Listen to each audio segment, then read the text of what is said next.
হাদিসুন হাসানুন সাহিহ।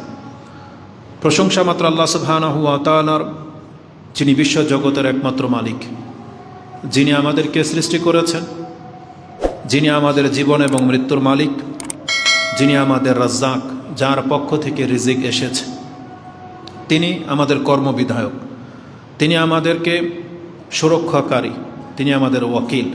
তিনি সপ্ত আকাশের ওপর থেকে এই পুরো পৃথিবীকে অবলোকন করে থাকেন এবং তিনি আমাদের কর্ম সম্পর্কে অবগত রয়েছেন।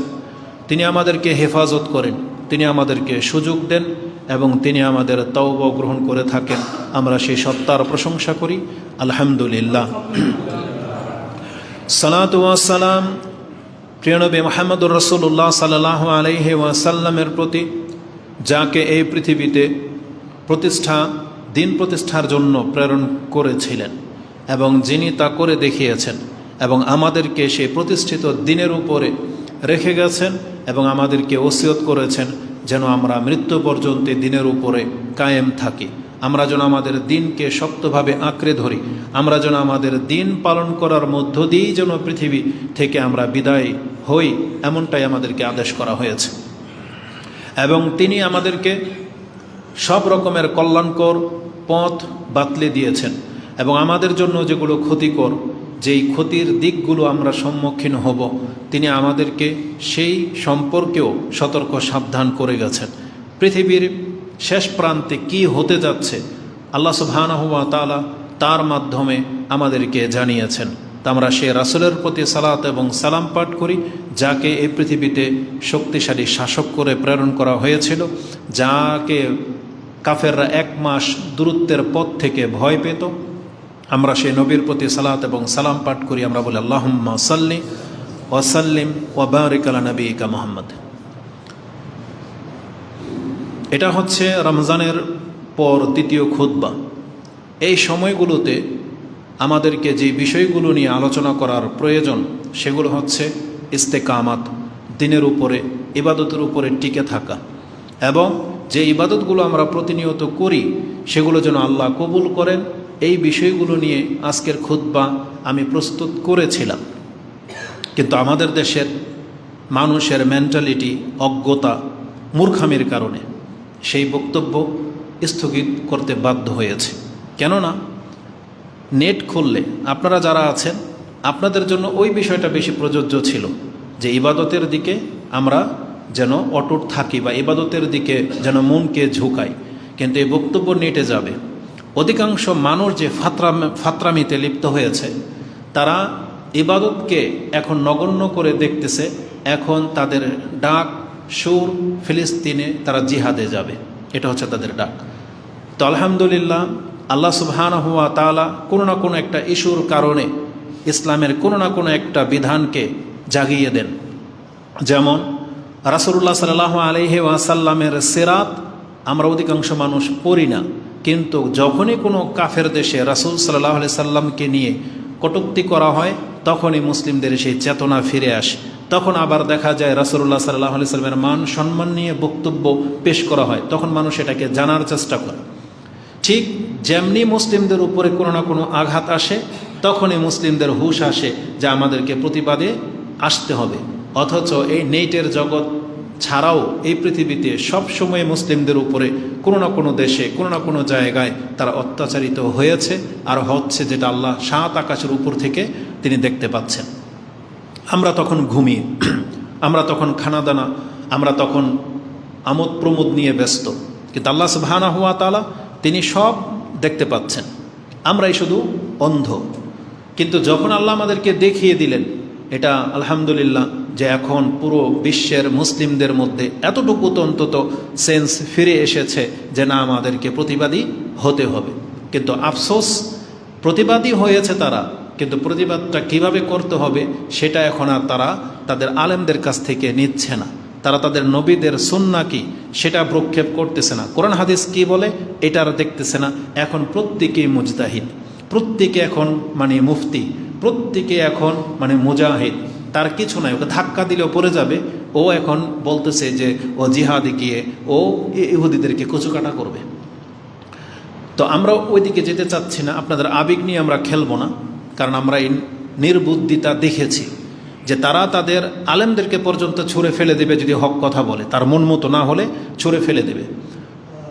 খুতবা হয়তো সবাই শোনে না, শুরু থেকে হয়তো একটু দেখে লাইক কমেন্ট শেয়ার করে দিয়ে স্কিপ করে। এই জন্য শুরুতে এ কথাটা বলে দিই, আজকে অধিকাংশ মানুষকে, আমরা আপনাদেরকে বলতেছি, অধিকাংশ শ্রোতাদেরকে, নেটে যারা থাকে তাদেরকে আমরা বলবো, ও কাকে ফলো করে, কোন আলেমকে ও ফলো করে, ওর উল্লেখযোগ্য একজন আলেমের নাম ওকে বলতে হবে যে আমি ওনার সব ফতুয়াকে গ্রহণ করি বা ওনার দিক নির্দেশনা মোতাবেক আমি চলি।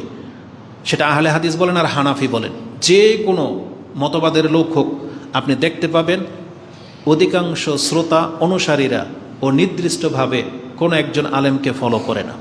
কিছু ব্যক্তিদেরকে দেখা যায় যারা তাবলিগ করে, যারা চরমনের মুরিদ, যারা দেওয়ানবাগী আটরশি মাইজভান্ডারির মুরিদ, তাদেরকে দেখা যায় তাদের পীরকে অনুসরণ করতে, পীর যেভাবে বলে সেভাবে তারা চলে। কিন্তু পীরের মুরিদ যারা না, বিভিন্ন সংগঠনের লোক, যেমন কথিত যারা নিজেদেরকে আহলে হাদিস দাবি করেন কিন্তু প্রকৃত অর্থে আপনি আহলে হাদিস না, নিজেকে যে ব্যক্তি কোরআন সুন্নাহর দাবি করেন বলে আমি মুসলিম, কিন্তু আপনার নির্দিষ্ট কোনো ইমাম নাই, আপনি কোনো একজন শেখকে নির্দিষ্টভাবে আপনি ফলো করেন না, যার কথাটা আপনার ফেভারে চলে যায় তার কথাটাকে শুধু আপনি পোস্ট করেন। কিন্তু কালকে যদি উনি আপনার বিপক্ষের কোনো কথা বলে দেয়, তখন আপনি তাকে মাদখালি বলে গালি দেন, যে হচ্ছে ইহুদি নাসারাদের দালাল, এ হয়ে গেছে সৌদি আরবের পাঁচাটা গোলাম, এ হয়ে গেছে রিয়াল খোর ডলার খোর, এইভাবে আপনি বলেন। তাহলে আমরা প্রথম মেসেজ থাকবে, আপনি কাকে ফলো করেন, সে আলেমের ফতুয়া কি। সৌদি আরবে তো আলহামদুলিল্লাহ তারা কোনো না কোনো প্রত্যেক বছরই এমন বিজ্ঞ কোনো না কোনো আলেম থাকে এক যুগে, যার ফতুয়াটাকে কাউন্ট করা হয়। সব মসজিদ দেখবেন ওই অমুক শেখের ফতুয়াটা পেশ করা হয়, যে অমুকের ফতুয়া এটা, বিন বাজ এটা বলেছে, ইবনে ওসাইমিন এটা বলেছে, অমুক মক্কা মদিনার ইমাম এটা বলেছে। তাদের একটা নির্দিষ্ট একটা কেন্দ্র ব্যক্তি থাকে। আমাদের বাংলাদেশে এরকম কোনো ব্যক্তি নাই। কেন বলা হয় না যে অমুকের ফতুয়াটাকে আমি গ্রহণ করি? আমরা বেদাতীদের কথা বাদ দিলাম, আমরা যারা কোরআন সুন্নাহর দাবি করি, নিজেদেরকে আহলে হাদিস পরিচয় দেন কি দেন না, আপনার উল্লেখযোগ্য ইমাম কে? আহলে হাদিসের মধ্যে সবচেয়ে বড় ইমাম আপনি কাকে মনে করেন? আলেম কাকে মনে করেন? কার ফতুয়া আছে যে এই ক্ষেত্রে কিভাবে প্রতিবাদ জানাতে হবে? আপনার কাছে কি ফতুয়া আছে যে আপনি সিদ্ধান্ত নিয়ে নিচ্ছেন, আপনি এটা করে ফেলতেছেন, সেটা করে ফেলতেছেন? এই ক্ষেত্রে আপনার আকিদার ইমাম কোথায়? আকিদা নিয়ে কথা বললে যখনই আপনি একজন ভালো আলেমের একটা পোস্ট দিয়ে দেন, তার কথা উদ্ধৃতি দেন, এখানে যে মাঠে নামতে হবে ফিলিস্তিনের পক্ষে গিয়ে, ইহুদিদের বিপক্ষে গিয়ে কিভাবে আপনি প্রতিবাদ জানাবেন, সেটা আপনার আলেমের কি ফতুয়া আছে? আপনার কাছে কি দিক নির্দেশনা আছে? আপনি নিজে নিজে সিদ্ধান্ত নিয়ে নিচ্ছেন যে। তো এই জন্য আমরা বলবো, প্রথম আপনি আপনার কেন্দ্রবিন্দু ঠিক করেন, আপনার কিবলা কোনটা সেটাকে ঠিক করেন, আপনার ইমামকে সেটা ঠিক করেন। তারপরে তার জ্ঞান গর্ভ কোনো দলিল ভিত্তিক কোনো যুক্তি থাকলে আপনি সেটাকে ফলো করতে পারেন। তাও আবার সেটা অন্যের উপর আপনি চাপা দিতে পারবেন না, কারণ যেহেতু আমাদের আহলে হাদিসদের নিজস্ব কোনো বোর্ড নাই, টিম নাই, একটা বৈঠক নাই যেখান থেকে একটা সিদ্ধান্ত আসে, তারা এখন পর্যন্ত সে প্ল্যাটফর্মে আসতে পারতেছে না। তা আমরা বক্তা হিসেবে আমি সাধারণ সেন্সে কথাটা বলেছি, কারণ এদেরও গায়ে লাগবে কথা বললে, কিন্তু এরা এখন পর্যন্ত এক হইতে পারতেছে না। উচিত ছিল তাদেরকে এক হওয়া, একটা টিম তৈরি করা, একটা ফতুয়া দেওয়া, যাতে করে তাদের অনুসারীরা সব এক পথে চলতে পারে। কিন্তু আমরা বড় শেখদেরকে যখন জিজ্ঞেস করি যে শেখ আমাদের কী করণীয়, তখন তারা একটা আক্ষেপ বা একটা দুঃখ ভরা একটা কথা পেশ করে, যে তারা বুঝতে পারে যে তারাও নিজেদেরকে অসহায় মনে করে, তারাও নিজেদেরকে হেয় মনে করতেছে, কারণ তারাও ভালো করেই জানে যে আমাদের এই শ্রোতাগুলা কাছে আসলে স্ট্যাটাসে ফেসবুকে একবার গরম করে ফেলবে, মনে হচ্ছে যে আমি তার অনুসরণ করি, কিন্তু সুবিধা মোতাবেক এ তার বোর্ড চেঞ্জ করে ফেলে, এ তার রূপ চেঞ্জ করে ফেলে। যে কোনো মাসলায় একটা ব্যক্তিকে আপনি কেন্দ্রবিন্দু বানাইতে পারতেছেন না। যদিও একটা ব্যক্তিকে কেন্দ্রবিন্দু বানানো আমরা বলি না যে একক ব্যক্তিকে আপনি ফলো করেন, কিন্তু আমাদের আহলে হাদিসদের মধ্যে এরকম 10-20 জন বিজ্ঞ ওলামা আছে, তাদের কথাগুলোতে আপনি সিমিলারিটি পাবেন, মিল পাবেন। তাহলে 20 জন কি বলেছে যে আপনাকে এই মুহূর্তে কি করা উচিত, কিন্তু আপনি নিজে নিজে সিদ্ধান্ত নিয়ে নিচ্ছেন। তো এটা প্রথমে বলে নিলাম। এজন্য আপনি আগে আপনার ব্যক্তি ঠিক করেন যে কার ফতুয়া মোতাবেক আপনি চলেন। আমরা বড় ব্যক্তিদের ফতুয়ার অপেক্ষায় থাকি, তাদের দিক নির্দেশনা মোতাবেক চলার চেষ্টা করি। জাতি আমাদেরকে গালি দেয়, দালাল বলুক না কি বলুক, এগুলো নিয়ে আমরা পরোয়া করি না। কারণ আমাদের মানহাজকে আমাদের ঠিক রাখতে হবে। আমরা যাদের কথা মোতাবেক চলি তাদের কথার দিকে তাকিয়ে থাকতে হবে। দিক নির্দেশনা ওদিক থেকে আসলে ওটা মেনে নেওয়াটা আপনার জন্য কল্যাণকর। আজকে হাদিসের মধ্যে সেই কথাটা থাকবে। আমি আমার ওপিনিয়নটা আপনার কাছে পেশ করে নিলাম। তো আজকের খুতবায় আমি আর ওই ইবাদতের কবুল হওয়া না হওয়া নিয়ে বলবো না। আজকে এই কিয়ামতের শেষ জামানার কিছুটা ইঙ্গিত দিই। কারণ রমজান আসার আগে আমাদের একটা বিষয় ছিল কিয়ামতের আলামতগুলো নিয়ে। ওই বক্তব্যগুলোতে প্রায় 10টা বক্তব্য আমার হয়ে গেছে। তার মধ্যে একটা আলামত হলো ফিতনা ছড়িয়ে পড়া। পৃথিবীতে কিয়ামতের আলামত হলো কিয়ামতের আগে পৃথিবীতে ব্যাপক ফিতনা দেখা দেবে। কতটা বিপর্যয় দেখা দেবে? এই ফিতনা হচ্ছে মুসলিমদের উপরে বিপর্যয়, মুসলিমদের উপরে বিপদ আপদ, মুসলিমদের উপরে নির্যাতন করা হবে, মুসলিমদেরকে হত্যা করা হবে। এই মর্মে যে হাদিস রয়েছে, রাসূলুল্লাহ সাল্লাল্লাহু আলাইহি ওয়াসাল্লাম তিনি বলেন, মানুষ হয়তো বুঝতে পারতেছে না পরিস্থিতিটা কতটা খারাপের দিকে যাবে, তবে একটু ইঙ্গিত, একটা উদাহরণ, একটা এক্সাম্পল রাসূল দিয়েছেন। সেটা কি? আবু হুরায়রা রাদিয়াল্লাহু তাআলা আনহু তিনি বলেন, আনি নবী সাল্লাল্লাহু আলাইহি ওয়াসাল্লাম ক্বালা লা তাকুমুস সাআতু হাত্তা ইয়ামুররু রাজুলু বিকবরি রাজুল ওয়া ইয়াকুল, কিয়ামত ততক্ষণ পর্যন্ত কায়েম হবে না এই পৃথিবীতে এমনও মুসলিম আছে যারা দিনের উপরে টিকে থাকতে চায়, তার উপরে এমন মুসিবত আসবে, তার রাষ্ট্রে, তার দেশে, তার সমাজে এমন বিপর্যয় দেখা দেবে, সে নিজেকে মুর্দা হওয়া পছন্দ করবে। সে তার কোনো আত্মীয় স্বজন, রিলেটেড কোনো বন্ধুবান্ধব, তার মুসলিম ভাইয়ের কবরের পাশে গিয়ে জিয়ারত করতে গিয়ে সেই কথা বলবে, ইয়া লাইতানি মাকানাহু, হায় আমার দুর্ভোগ, আজকে যদি আমি এর জায়গায় হইতাম। যেমন উদাহরণ নিয়ে নেন, আমাদের কয়েকজন শেখ ইতিপূর্বে মারা গেছে এই গত কয়েক বছরের মধ্যে।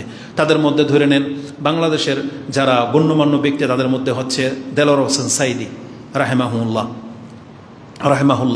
তারপরে আব্দুল আল কাফি, তারপরে শাহাদাত খান ফয়সাল, যাদেরকে আমরা চিনি। এরকম আরও অনেক আলেমরা মারা গেছে। আমরা যারা বেঁচে আছি, এই পরিস্থিতি এখন ওই দিকে আসতেছে যে আমরা হয়তো তাদের কবর জিয়ারত করতে গেলে এই কথাটাই বলবো যে আপনি মরে গিয়ে তো বেঁচে গেছেন, আপনি যদি দেখতেন এখন দুনিয়ার পরিস্থিতি কত মারাত্মক খারাপের দিকে যাচ্ছে। তা আজকে পৃথিবী, আমরাও যারা সৎলোকেরা মারা যাব, তার পরবর্তী যে যুগটা আসবে এটা আরও খারাপ হবে। কারণ রাসূলুল্লাহ সাল্লাল্লাহু আলাইহি সাল্লাম সেদিকে ইঙ্গিত করেছেন। তার মানে একজন মুসলিম ব্যক্তি সে তখন মরে যাওয়াটাকেই কল্যাণকর মনে করবে, যদিও হয়তো আমার আপনার মৃত্যুটা হবে কঠিন মৃত্যু, কেউ হয়তো আমাদেরকে মেরে দেবে, অ্যাক্সিডেন্ট হয়তো আমরা মরে যাব, হয়তো ভূমি ধস হবে, কোনো না কোনোভাবে আমরা মারা পড়ব। কিন্তু মরে যাওয়ার পরে যারা বাকি থাকবে তারা আফসোস করবে যে আমিও যদি ওই ঘটনার সাথে মরে যেতাম, এটা আফসোস করবে। এত মারাত্মক কিছু হতে যাচ্ছে না। রাসূল সাল্লাল্লাহু আলাইহি ওয়াসাল্লাম এই ভাষা ব্যক্ত করতেন না যে আমরুর রাজুল বিকবরির রাজুল, একজন মৃত ব্যক্তির কবরের পাশ দিয়ে যখন সে যাবে তার পেরেশানিটা এতটা গভীর মনে হবে যে হায়, আমি যদি ওর মতো মৃত ব্যক্তি হইতাম তাহলে হয়তো ভালো ছিল। তার মানে এখানে দুইটা জিনিস, এক, আত্মহত্যা করা যে জায়েজ নাই, কারণ যদি আত্মহত্যা করা যায় যদি রাসূল বলে দিত যে এক ব্যক্তি আত্মহত্যা করে ফেলবে, কিন্তু যেহেতু আমরা আত্মহত্যা করতে পারবো না, কিন্তু আমরা মৃত্যুটাকে পছন্দ করতাম যে মরে গেলেই হয়তো বেঁচে যাইতাম। এটা আপনি বুখারী এবং মুসলিমে পেয়ে যাবেন। বুখারীতে কিতাবুল ফিতনার মধ্যে 7115, মুসলিমে হাদিসটি আপনি এটাও কিতাবুল আল ফিতানের মধ্যে পেয়ে যাবেন 7137। তো বিপর্যয় এত পরিস্থিতির দিকে যাবে যে পৃথিবীতে মানুষ খারাপের সংখ্যা বেড়ে যাবে। আমি শুধু উদ্ধৃতি দিব না, কয়েকটা হাদিস বলতে হবে, এজন্য দ্রুত আমি সেদিকে চলে যাই। সময় যত বেশি দেরি হবে বা কিয়ামত যত কাছাকাছি চলে আসবে, পৃথিবীর সেই অবস্থার কথা ইঙ্গিত করা হচ্ছে। সেটা কি হবে?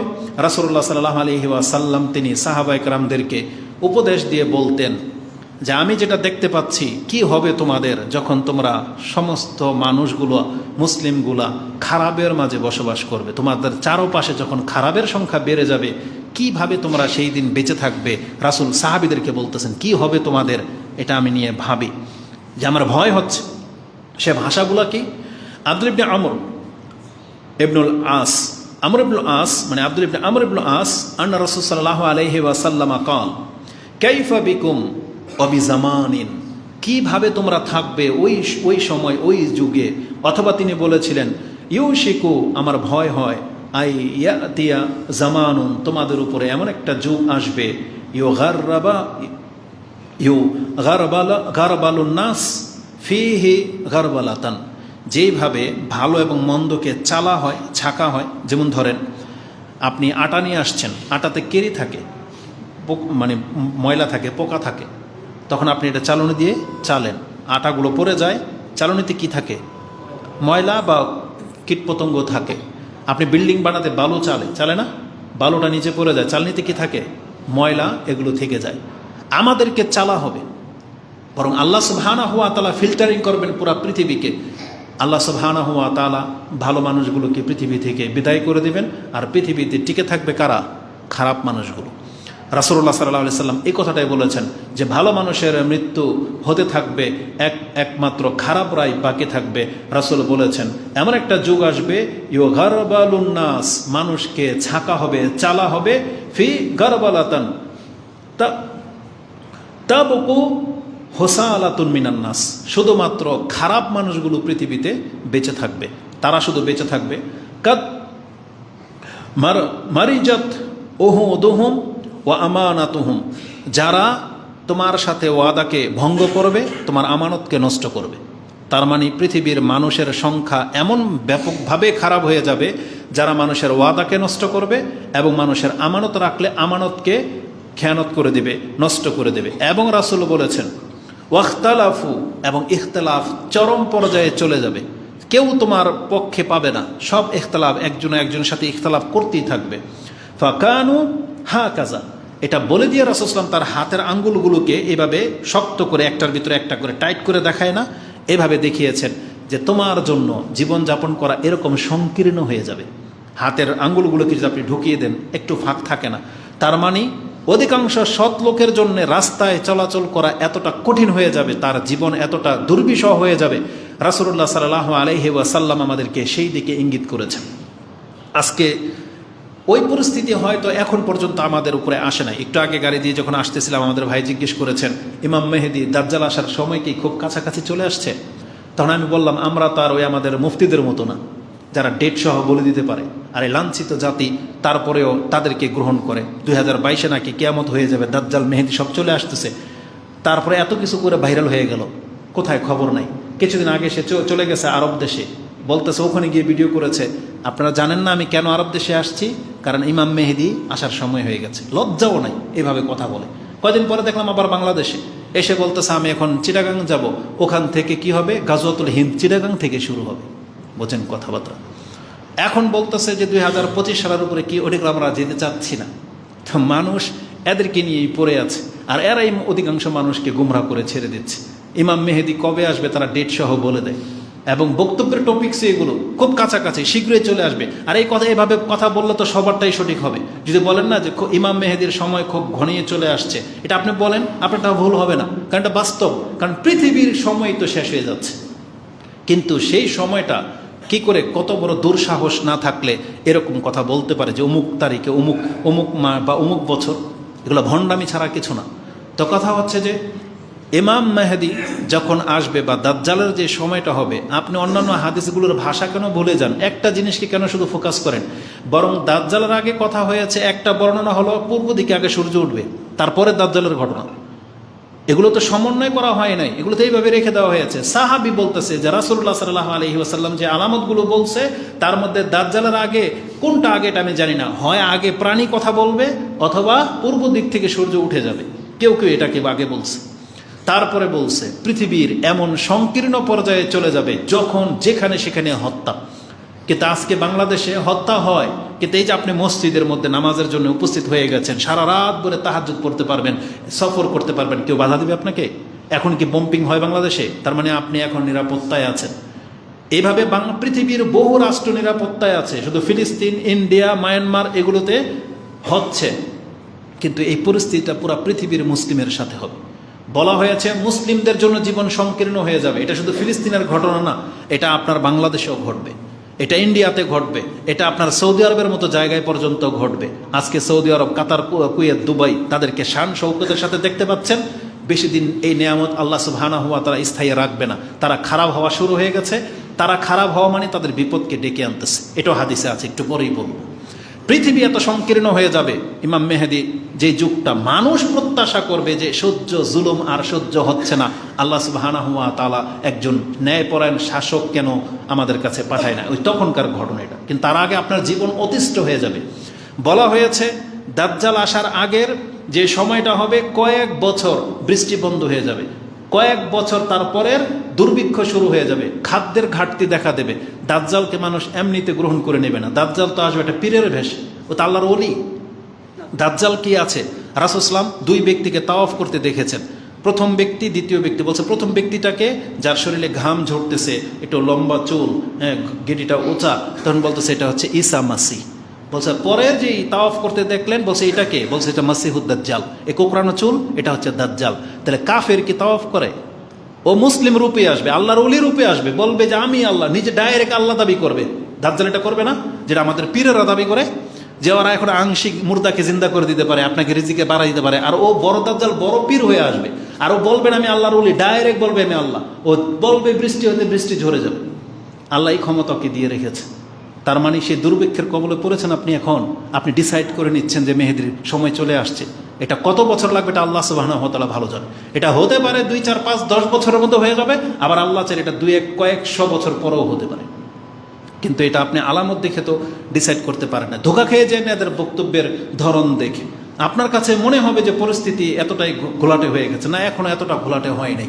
এখন পর্যন্ত তাওয়াফ হয়, এখন পর্যন্ত হজে আপনি যেতে পারতেছেন, কিন্তু সেই সময়টার মধ্যে এতটা ক্ষমতা মানুষের থাকবে না, জীবন সংকীর্ণ হয়ে যাবে। রাসূল কি বলেছেন? তোমার জীবন এতটা সংকীর্ণ হয়ে যাবে তুমি পথ চলতে পারবে না। হ্যাঁ, কারো কারো জীবন এতটা সংকীর্ণ হয়ে গেছে, কিন্তু এটা ব্যাপক পর্যায়ে হবে। আজকে আমাদের সমাজে গতকালকে রাতের 1:30 বাজে লাইভ আপনি দেখবেন করেছি, আমাদের যেখানে বসবাস করি তার পাশে অনুষ্ঠান করেছে, রাতের 1:30 পর্যন্ত তারা গান বাজিয়েছে। কত নির্বোধ! এদেরকে আমরা গালি দিতে আমাদেরকে লজ্জা লাগে যে নির্বোধরা বলতেছে এখন এগুলোর বিপক্ষে বলার সময় না, এখন জিহাদের সময়। এখন যে গান শুনে শুনুক, জেনা করে করুক, যে মদ খায় খাক, যে নামাজ না পড়ে না পড়ুক, এগুলো নিয়ে আপনার কথা বলবেন না। এখন জিহাদের ডাক দিতে হবে। বোঝেন ভাষা? তো এটা কাদের ফতোয়া?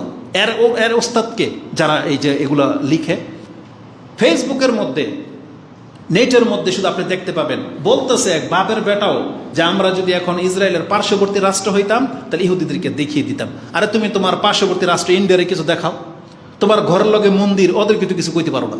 আর তুমি যাচ্ছ এই এত শত কিলোমিটার পার হয়ে ইসরায়েলে। তোমার চাইতে বহু বড় জাজবাওয়ালা ইমানদার এখনও তো মিশরে আছে, নাই? ইয়েমানে নাই? সৌদি আরবে নাই? তারপর তার পার্শ্ববর্তী রাষ্ট্র কি তুরস্ক না? তাদের মধ্যে কি মুসলমানরা কি সব কি ওই সব ওহাবি? তুরস্কের সব ওহাবি? তোমার মিশরের বাপদাদারা কি সব ওহাবি? নাকি তারা তোমাদের মাযহাবেরই লোক? তো তারা কেন চুপ করে বসে আছে? তাদের বর্ডারেই তো ইসরায়েল। তো এখান থেকে বড় বড় ফতোয়া কথা বলে। আর আমরা এগুলো বলতে গেলে বলবে যে এই যে এরা এই ইসরায়েলের পক্ষে, এরা ফিলিস্তিনের বিপক্ষে।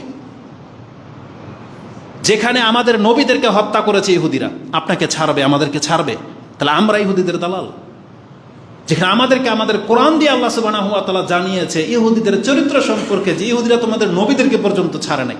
আমাদের নবী মুহাম্মদুর রাসূলুল্লাহ সাল্লাল্লাহু আলাইহি সাল্লামকে ইহুদি বিষ খাওয়ায় নাই? তাকে কি উপর থেকে পাথর ফেলে দিয়ে মেরে দিতে চায় নাই? তার মানে একজন মুসলমানের গায়ে রক্ত থাকতে ও কি করে ইহুদিদের দলের হইতে পারে? এই নির্বোধ ইহুদি চিনে না। ও নিজেই কিন্তু ইহুদির মতো চুল কাটে, ও নিজেই এখন পর্যন্ত ইহুদি নাসারাদের মধ্যে প্যান্ট শার্ট পরে, ও নিজেই বোঝে না যে ইহুদিকে। একটা সময় আসতো যখন বলতো যারা শিয়া, অথচ নিজেই শিয়া চিনে না। শিয়ার মতো আচরণ ওর। নামাজ আর আজানের আগে আসসালাতু আসসালামু আলাইকা ইয়া রাসূলুল্লাহ, তারপরে বলতো আল অলি অলিউল্লাহ, আল আলী অলিউল্লাহ। এটা হচ্ছে শিয়াদের ডাক। আর এই সমস্ত গুমরারা দেয়, অথচ ও আমাদেরকে কয় শিয়া। তো দুঃখ লাগে না? ওই যে আমাদের শেখেরা মাঝে মাঝে বলে ইমাম দোয়া করতেছে মোনাজাতে, আল্লাহ তুমি আমাদেরকে বেদাত থেকে মুক্ত রাখো, অথচ করতেছেও বেদাত। বুঝেন? তো এরকম হয়ে গেছে অবস্থা। তো আল্লাহ সুবহানাহু ওয়া তাআলা বলেছেন পৃথিবী এতটা সংকীর্ণ হয়ে যাবে যে মুসলিমদের নিঃশ্বাস ফেলাটা কঠিন হয়ে যাবে, এতটা মারাত্মকের দিকে যাচ্ছে।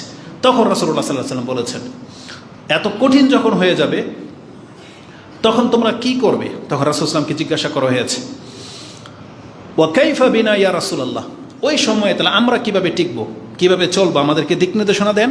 তখন রাসূলুল্লাহ সাল্লাল্লাহু আলাইহি ওয়াসাল্লাম বলেছেন আমি তো আসলে ছোট, তো এই জন্য আমার রাগ করা না করা কিছু যায় আসে না, কারণ আমার তো অনুসারী না আপনারা। বাংলার জমিনের কয়জন লোক বা আমাদের কথা শুনে? আপনি আপনার রাসূলের কথা শুনেন কিনা দেখবেন আজকের খুতবার পর, আপনার চরিত্র ঠিক থাকলে। রাসূল সাল্লাল্লাহু রাসূল সাল্লাল্লাহু আলাইহি ওয়াসাল্লাম যে দিক নির্দেশনা নিয়েছে, আপনি কিতাব খুলে সেখান থেকে নিন, আমাদের কাছ থেকে নিন না। হাদিস আমি নাম্বার সহ আপনাকে বলে দিই। আবু দাউদে কিতাবুল মালহামা যুদ্ধের অধ্যায়ে রয়েছে 4342। ইবনু মাজাতে হাদিসটি কিতাবুল ফিতনায় রয়েছে 3975। রাসূল সাল্লাল্লাহু আলাইহি সাল্লাম বলেছেন, ফিতনার সময় তোমরা কিভাবে চলবে? তাখুযুনা মা তারিফুন, তোমরা যেগুলো জানো কোরআন হাদিসের মতে, যেগুলো কোরআন হাদিস সম্মত সেগুলো গ্রহণ করো। ওয়াতাজারুনা মা তুনকিরুন, যেগুলোকে তোমরা অপছন্দ করো সেগুলোকে তোমরা ছাড়ো। একটা মানুষের কাছে, মুসলিমের কাছে গান বাজনা, নেশা, মহিলা নিয়ে উন্মুক্ত রাস্তায় চলাচল করা, মিটিং মিছিল করা, এটা কে বলবে এটা ভালো কাজ? কে বলবে এটা ভালো কাজ? রাসূল বলেছে, যেটাকে তোমরা মন্দ হিসেবে জানো, ইসলামে নাজাইজ হিসেবে জানো, সেগুলোকে ছাড়ো, সেখান থেকে বাঁচো, এটা বলে দেওয়া হয়েছে। তারপরে বলা হয়েছে তুকবিলুনা আলা আমরি খাসাতিকুম, তোমাদের মধ্যে যারা খাস তাদের কাছ থেকে কথা গ্রহণ করবে। আমাদের মধ্যে খাস কারা? আমাদের ইমামরা। আমাদের মধ্যে খাস কারা? আমাদের নেতাদের মধ্যে যারা ভালো তারা। আমাদের আলেমরা হচ্ছে আমাদের সমাজের খাস, যারা বিজ্ঞ বিচক্ষণ জ্ঞানী তারা হচ্ছে আমাদের কাছে খাস। আল্লাহ সুবহানাহু ওয়া তাআলা রাসূল সাল্লাল্লাহু আলাইহি ওয়াসাল্লামের মাধ্যমে আমাদেরকে জানিয়েছেন, অতুকবিলুনা আলা আমরা খাসাতিকুম, তোমাদের খাস ব্যক্তিদের কাছ থেকে যে কথা আসবে তোমরা সেটা গ্রহণ করো। ওয়াতাজারুনা আমরা আম্মাতিকুম, আর তোমাদের জনসাধারণরা যা করে তাকে ছুঁড়ে ফেলে দাও, তা থেকে বেঁচে থাকো। আজকে জনসাধারণের ডাক এটা, যা খুশি তা। একটা মোবাইল পেয়ে গেছে, টিকটক বানায়, একটা পেজ খুলে নিয়েছে, সে দোকানে দোকানে গিয়ে প্রতিবাদ শিখায়। কিভাবে? নিজে সে কোকাকোলা 20 টাকা দা কিনে এটাকে ঢেলে সে প্রতিবাদ করলো। আপনি তো নিজের 20 টাকা নষ্ট করলেন। উচিত কি ছিল? কোকাকোলার প্রতিবাদ কি এমনি জানায়? আপনারা কি চিনেন না কোকাকোলাটা কোত্থেকে সাপ্লাই হয়? ওই ফ্যাক্টরি কি আপনাদের চোখে পড়ে নাই? আপনি চিনেন না যে কে কোন অঞ্চলে বাস করে? চিনেন না এদেরকে? আপনার অঞ্চলে যদি কোনো ফ্যাক্টরি থাকে, নাকি আপনি অন্ধ? তাহলে কোকাকোলা যেই জায়গাতে ফ্যাক্টরিটা আছে আপনি কি চিনেন না? বাংলার মানুষ, আপনি গণভবন, সংসদ ভবনে চলে যেতে পারেন, আর আপনি বান্দরবন পর্যন্ত চলে যেতে পারেন আল্লাহর নিদর্শন দেখার জন্য। কোকাকোলার কোম্পানিটা কোথায় সেটা আপনি চিনেন না? যান, গিয়ে কি করেন? যা করার করেন, ওখানে গিয়ে করেন। ওই মালিক কি নির্বোধ? ওই মালিক কি ইহুদি নাসারাদের দালাল? কোকাকোলার যেই ব্যক্তি কোম্পানি খুলেছে ও কি মুসলমানের বাচ্চা না? ও দেখে না পৃথিবীতে কি হচ্ছে? ওর যদি গায়ের মধ্যে মুসলিমের রক্ত থেকে থাকে, ও তো আপনাদের মাযহাবের লোক, তাহলে কোকাকোলা কোম্পানি বন্ধ কেন করে দেয় না? ওর ইমানের এটা জাগে না কেন যে আমার এই টাকার দরকার নাই? আমরা তো সৌদি আরবে প্রকাশ্য দেখেছি, ডেনমার্কে যখন রাসূল ইসলামকে ব্যঙ্গচিত্র অঙ্কন করলো, আমাদের ইসলামিক কালচারাল সেন্টারের দৃশ্য যেটা আমরা দেখেছি, এক সৌদি, সে ওই যে একটা জুস আছে যেটা সানটপ ডেনমার্কের ছিল, এনে জানতো না, বা হয়তো জানতো, ভালো একটা ব্র্যান্ড, সেজন্য খাওয়াইতো। তাদের দৃশ্য যদি দেখতেন আপনি, সাধারণ দোকানদারদের না, ইম্পোর্টার যিনি, তার পুরো স্টোরকে খালি করে ফেলে দিয়েছে, পুরো কন্টেনার ঢেলে দিয়েছে। ব্যস্তাম না আমি, এটা না ইমান? আমরা তো এটা সচক্ষে দেখি, আপনাদের চোখে পড়ে না? তাহলে আপনার বাংলাদেশের মুসলিমরা যারা কোকাকোলার বিজনেস ডিলার, ওরা এটাকে বন্ধ কেন করে না? আর না পারলে আপনি দোকানদারকে কেন গিয়ে ওই ইম্পোর্টারকে ধরেন, সাপ্লাইদেরকে ধরেন। এটাকে প্রতিবাদ বলে? যা আপনি নিজের টাকা দিয়ে কিনে নিজের টাকায় নষ্ট করবেন, কেন এটা করবেন আপনি? আবার আরেকটা নির্বোধ, কি বলবো এদেরকে, কোকাকোলার প্রতিবাদ জানাইতে গিয়া সে ওই যে দেশীয় পণ্য যেটা, ওটার প্রমোট করতেছে, যে ওই যে আকিস কোম্পানির, বীরের কোম্পানির কি ওই যে মৌজু, তারপরে ফ্রেশ কোম্পানির যেটা আছে ফ্রেশ কোলা, এটার বদলে এটা খান। খাইতে হবে কেন? বয়কট করেন এগুলোকে। কারণ এরাও তো ইসলামের অনেক সময় নাজায়েজ কাজে লিপ্ত হয়, এরাও তো প্রমোট করে, গান বাজনার টাকা দেয়, নায়ক নায়িকাদেরকে তো এরা, প্লেয়ারদেরকে তো এরা চালায়। তাহলে শুধু খালি ইহুদি নাসারাই দোষ করলে দোষ, আপনার দোষ করলে দোষ না? যারা ইসলামের খেলাফ যাবে তাদেরটাই তো বয়কট করা উচিত ছিল। তার মানে বলবেন তাহলে আমরা খাবো কি? দুঃখ লাগে কি জানেন, যখনই কোনো কাফেরদের কোনো আচরণে বয়কটের ডাক আসে, যে প্রোডাক্টের ছবিগুলো দেওয়া হয়, আশ্চর্য লাগে। তাহলে আমরা মুসলিমরা ফ্রি ফায়ার, পাবজি, ক্রিকেট খেলা ছাড়া আর জীবনে করলাম বা কি? এগুলো সব যদি ইহুদি নাসারাদের প্রোডাক্ট হয়, তাহলে আমাদের মুসলমানরা কি করে? আপনি কি করবেন বলেন? আপনার জীবন মাথা থেকে পা পর্যন্ত যা ব্যবহার করেন আর যার খান, সবই ইহুদি নাসারাদের বানানো, সবই।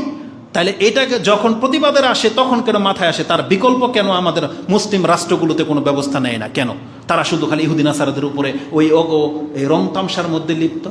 ওরা কেন এগুলো করে, আপনারা কেন করতে পারেন না? তাহলে আমরা বলবে যে এরা সুবিধাবাদী, এরা এখন ওই যে জিহাদে যেতে চায় না, আমরা নাকি জিহাদের কথা বলি না, অথচ এরা সব কিন্তু এগুলোর মধ্যে লিপ্ত। এদের বক্তব্য ঘাটেন দেখতে পাবেন, এরাই তো কোকাকোলা খায়, এরাই তো এটাকে প্রমোট করবে। কয়েকদিন আগে তো এদের বক্তাই বলেছে কিনলে কিনবেন পানি, কোকা কোলা কোম্পানির ভালো ব্র্যান্ডের পানি। এরাই তো বক্তব্য দিয়েছে। আল্লাহ এদেরকে হেদায়েত করুক। তা আল্লাহ সুবহানাহু ওয়া তাআলা আমাদেরকে যে দিক নির্দেশনা দিয়েছে, রাসূল বলেছেন কি, ওয়াতাজারুনা আমরা আম্মাতিকুম, জনসাধারণ যা করে তা থেকে বেঁচে থাকো। আজকে কোরআন সুন্নাহর অনুসারী হয়ে আপনি ওদের সংখ্যা দেখে ধোকা খেয়ে গেলেন, মানহাজ ভুলে গেলেন, যা একটা তাই ফতুয়ার একটা ডাক চলে আসছে। কে কার পক্ষ থেকে ডাকলো, একটা ক্রিকেটার ডাকলেও আপনাকে ধর্ম পালন করেন, তার পেছনে পেছনে আপনি হেমিলিনার বাসুলার মতো রাস্তায় নেমে যান। কিছু হলেই রাস্তা, গার্মেন্টসের কোনো সমস্যা, রাস্তা বন্ধ, গাড়িওয়ালার সমস্যা, রাস্তা বন্ধ, একটা কেউ অ্যাক্সিডেন্ট হয়ে মরলো, তাও রাস্তা বন্ধ, কেউ অ্যাক্সিডেন্ট করে মারলো, তাও রাস্তা বন্ধ, রাজনীতির প্রেক্ষাপট, রাস্তা বন্ধ, কিছু হলেই রাস্তা বন্ধ, গাড়ি ভাঙচুর বা এই সেই। আপনি নিজেও তো ভুক্তভোগী। আপনার নিজের মা বোন যখন গাড়িতে থাকে, অ্যাম্বুলেন্সে থাকে, রাস্তা বন্ধ, তখন আপনি বোঝেন যেগুলো ঠিক জায়েজ নেই। হুজুররা ঠিকই কয় যেগুলো জায়েজ নেই, কিন্তু একদিন দুই দিনের জন্য আপনি করেন, যেটা আপনাদের হুজুরদের ফতুয়া এটা, কিন্তু এতে কার কি উপকার হলো এটা হচ্ছে দেখার বিষয়। এর চাইতে বড় ব্যাপার যেগুলো, সেগুলো করতে হবে। আমাদের উপদেশ তো কেউ নেয় না। আমাদের দেশের রাষ্ট্র নায়ককে আপনি স্থায়ীভাবে গ্রহণ করেন। বাংলাদেশে ভোটাভুটি যারা চায়, গণতন্ত্রের সিস্টেমে যারা ইলেকশন চায়, এরা হচ্ছে এই জাতির জাতি, এরা হলো হিংসুক, এরা হলো সব চোরবাটপার, লুটতারাজকারী। মানে ওরা খাচ্ছে, আমরা খাইতে পারতেছি না, যেন আমাদের দল ক্ষমতায় আসতে হবে, এটা হচ্ছে তাদের টেন্ডেন্সি।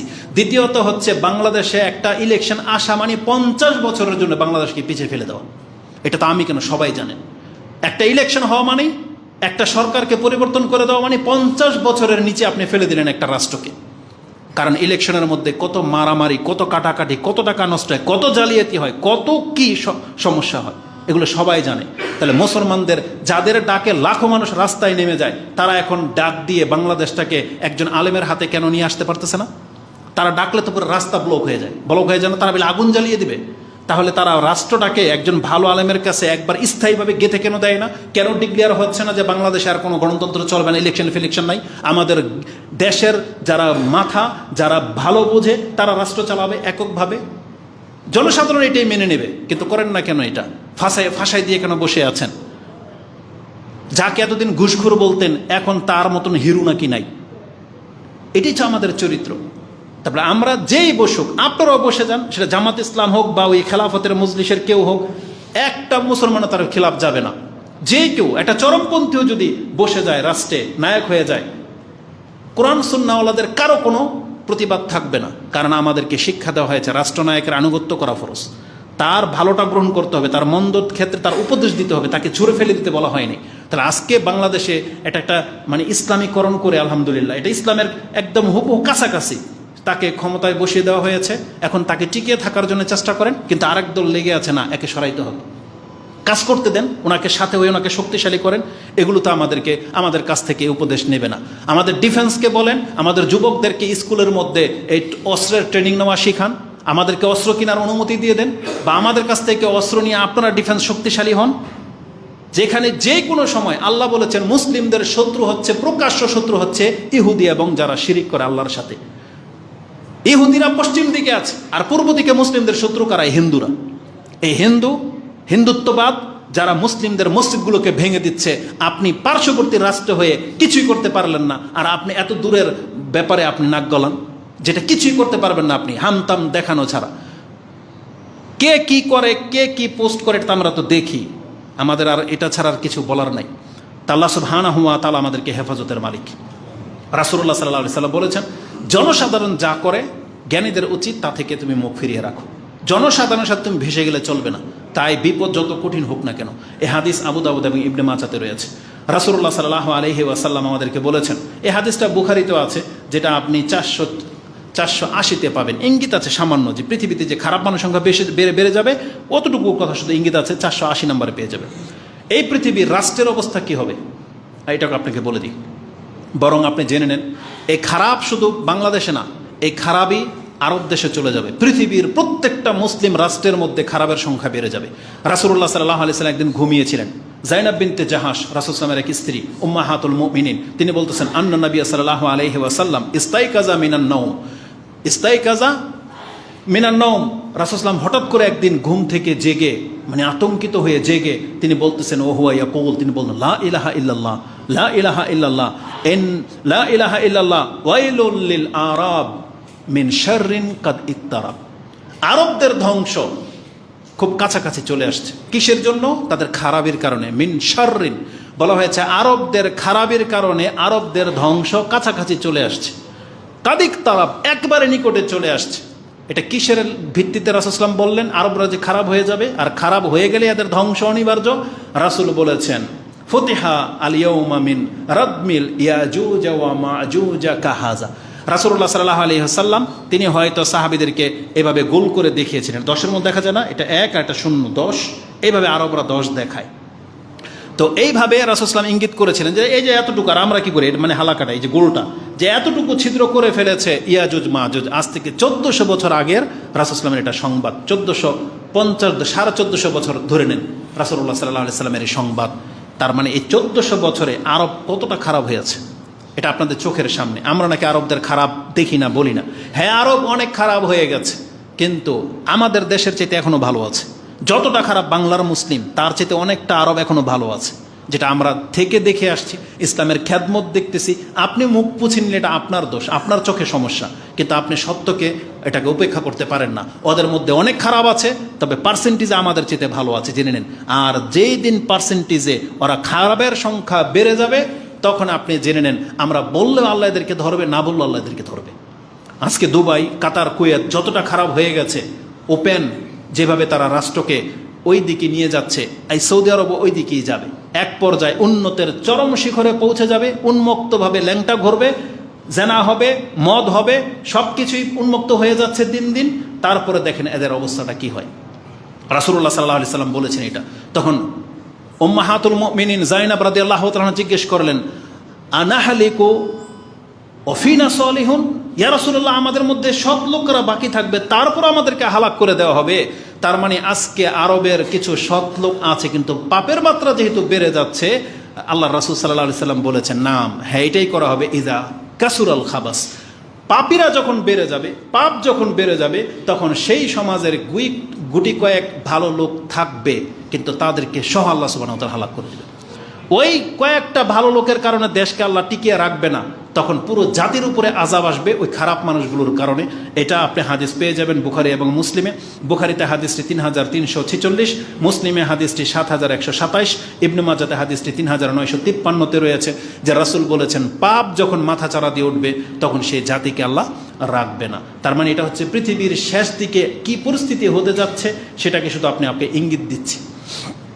রাসূলুল্লাহ সাল্লাল্লাহু আলাইহি ওয়াসাল্লাম বলেছেন রাষ্ট্রীয় ক্ষমতা কেমন হয়ে যাবে পৃথিবীর শেষ দিকে। রাসূলুল্লাহ সাল্লাল্লাহু আলাইহি ওয়াসাল্লাম থেকে একটা হাদিস আপনি নিয়ে নেন। মুয়াজিন ওয়া আবি ওবায়দা, দুইজন সাহাবী থেকে কোট করা হয়েছে। কালা, তারা দুইজনে বলেন, কালা রাসূলুল্লাহ সাল্লাল্লাহু আলাইহি ওয়াসাল্লাম ইন্না হাযাল আমর বাদা রাহমাতান ওয়া নবুওয়াতান। এই যে যুগটা, ইসলামের যুগটা শুরু হয়েছে আল্লাহর রহমত এবং নবুয়ত দিয়ে, মানে তখন নবীদের যুগ, নবী ছিলেন, আমাদের নবী মুহাম্মদ সাল্লাল্লাহু আলাইহি ওয়াসাল্লাম তিনি ছিলেন, এবং রহমত ছিল। তারপরে রাসূল বলেছেন সুম্মা তাকুনু রাহমাতান ওয়া খিলাফাতান, তবে আমার পরে রহমত বাকি থাকবে এবং খিলাফত বাকি থাকবে, যেটা 30 বছর পর্যন্ত হাসান রাদিয়াল্লাহু তাআলা আনহুর 6 মাস রাজনীতিতে থাকা অবস্থায় এই রহমত বাকি ছিল। রাসূল সাল্লাল্লাহু আলাইহি ওয়াসাল্লাম বলেছেন রাহমাতান ওয়া খিলাফাতান, খেলাফত থাকবে রহমতের সাথে। তারপরে পৃথিবীর অবস্থা কোথায় চলে যাবে? সুম্মা কাইনান মুলকান আদুদান, তখন এই দুনিয়া চলে যাবে মালিকদের হাতে, তখন বাদশাহিত্ব শুরু হবে, রাজতন্ত্র শুরু হবে, এবং তারা হবে জালেম। এই জুলমের শুরু, এই খারাপের শুরু, মানে রাজতন্ত্রের মাধ্যমে এই পৃথিবীতে মানে শাসন ব্যবস্থা কায়েম হবে, পুঁজিবাদী কায়েম হবে। তারপর থেকেই এই অত্যাচারগুলো শুরু হবে। সুম্মা কায়নান উতুওয়ান ওয়া জাবরিয়াতান, তারপরে শুরু হবে এই যে মালিকদের পরে শুরু হবে এই যে ক্ষমতা, দেখেন গণতন্ত্র শুরু হয়ে গেছে, লড়াই, মানে কে কার থেকে ক্ষমতা ছিনিয়ে নেবে, এদের যুগ শুরু হবে। তারা হবে উতুওয়ান, মানে তারা হবে সীমালঙ্ঘনকারী, ওয়া জাব্বারিন, মানে জাবরাতান, জাবরিয়াতান বলা হয়েছে, মানে একেবারে একজন আরেকজনকে নাস্তানাবুদ করে দিবে। মানে স্বৈরাচারের দেখেছেন কি, এটা তো আপনারা সবাই জানেন, কারা ক্ষমতায় বসলে কি করে, এটার যুগ শুরু হবে। তারপর রাসূলুল্লাহ সাল্লাল্লাহু আলাইহি ওয়াসাল্লাম বলেছেন ওয়া ফাসাদান ফিল আরদ, আর এই জমিনে শুধু ফাসাদ ব্যাপক হবে, প্রত্যেকটা রাষ্ট্রের একই চিত্র হয়ে যাবে, যেটা রাসূলুল্লাহ সাল্লাল্লাহু আলাইহি সাল্লাম বলেছেন। ইয়াস্তাহিল্লুন আল হারির, ফাসাদটা কি? তারা হারির রেশমকে হালাল করে নেবে, ওয়াল ফুরুজ জেনাকে হালাল করে নেবে, ওয়াল খামর মদ খাওয়াটাকে, নেশা করাটাকে হালাল করে নেবে, ওয়ায়ুরযাকুনা আলা যালিক, আল্লাহ কি করবেন? এই পাপের মাত্রা যখন তারা বেড়ে যাবে, আল্লাহ তাদেরকে অঢেল নিয়ামতে ডুবিয়ে দেবে। মানে মানুষের কাছে এত টাকা পয়সা হবে, সবাই কোটিপতি, সবাই ধনী। রাসূল বলেছে না যে সাদকা করবে, সাদকা দিবেন, সাদকা নেয়ার মতন কোনো লোক থাকবে না। আজকে আমাদের সমাজে এতটা পয়সার মালিক মানুষ হয়ে গেছে যে ফেতরার যে আমরা 2.5 কেজি চাউল দেই না, আপনি আশ্চর্য হয়ে যাবেন, এই চাল নিতে চায় না, ফেতরার চাল নিতে চায় না। তার মানে তারা টাকা চায়, তারা শিক্ষা দিয়ে দিয়েছে টাকার দরকার, সবই তো নেশা করে, এই করে সেই করে, এনজিও সুদের সাথে জড়িত, টাকা দিয়ে সে কি করবে? তখন সে ওগুলাকে দূর করবে। আর আমাদের মধ্যে কত মানুষ আছে 2.5 কেজি চাউল আপনি ফেতরা দিবেন, আপনার কাছে কেমন কেমন যেন লাগে। কেন? কারণ আপনি তো খাবেন ফুচকা, বার্গার, পিৎজা, আপনি তো খাবেন ওই যে নুডলস, উমুক তুমুক, শ্যামাই, বিরিয়ানি, কাচ্চি, তো গরিবরা এই চাল খাবে? আপনি মানে চিন্তা করে দেখেন ইসলামের ফতোয়াটা তার কাছে কোন দৃষ্টিভঙ্গিতে চলে গেছে। তার মানে সে এতটা পয়সাওয়ালা হয়ে গেছে যে আমি ঈদের দিন কাচ্চি, বিরিয়ানি, পোলাও খাবো, আর গরিব ব্যক্তিকে আমি ভাতের চাউল দেব। সুবহানাল্লাহ। তার মানে আপনি আল্লাহ সুবহানাহু ওয়া তাআলার দিকে তাকান নাই যে আল্লাহ আপনাকে কতটা পয়সাওয়ালা বানিয়ে দিয়েছে। কিন্তু যার ঘরে খাবার নাই, এর জন্যে 2.5 কেজি চাউল আল্লাহর অনেক বড় নিয়ামত। ঈদের দিনের পোলাওয়ার চাইতে 2.5 কেজির চাউলের অনেক মূল্য ছিল। আমরা ওদিকে যেতে চাচ্ছি না, আমি জাস্ট আপনাকে বোঝাতে চেয়েছি। রাসূল বলেছেন পৃথিবীতে আল্লাহ তাদেরকে অঢেল সম্পত্তিতে ডুবিয়ে দিবেন।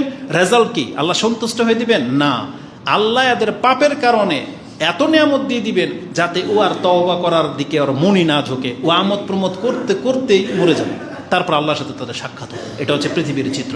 রাসূল বলেছেন ওয়ায়ুরযাকুনা আলা যালিকা হাত্তা ইয়ালকাল্লাহ, তখন তারা আল্লাহর সাথে গিয়ে এই অবস্থায় এই তওবা করার সুযোগ আল্লাহ তাদেরকে দেবে না, যারা পাপের মধ্যে এইভাবে জড়িয়ে যাবে। যেটা আজকে আমাদের রাষ্ট্রপ্রধানদেরকে দেখতে পাচ্ছেন, যারাই রাষ্ট্রে ক্ষমতায় নেতা হয়ে যায় তারা ফুলে একবারে কি হয়ে যায় আপনি দেখতে পারেন।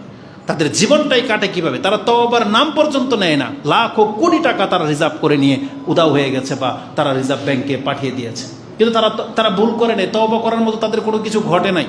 তাদের জীবন নিয়ে তারা মানে এতটাই উৎফুল্ল। প্রশাসনের লোকেরা যখন জেনা করে, শিক্ষকরা যখন জেনা করে, নেতারা যখন জেনা করবে, মহিলাদের সাথে সম্পর্ক যাদের অনর্গল লেগেই আছে, তাহলে সেই জাতির আর কোন জিনিসটাকে পাপ মনে করবে বলেন? কোনটাকে? যেটাকে রোমান্স হিসেবে নিয়ে নিয়েছে।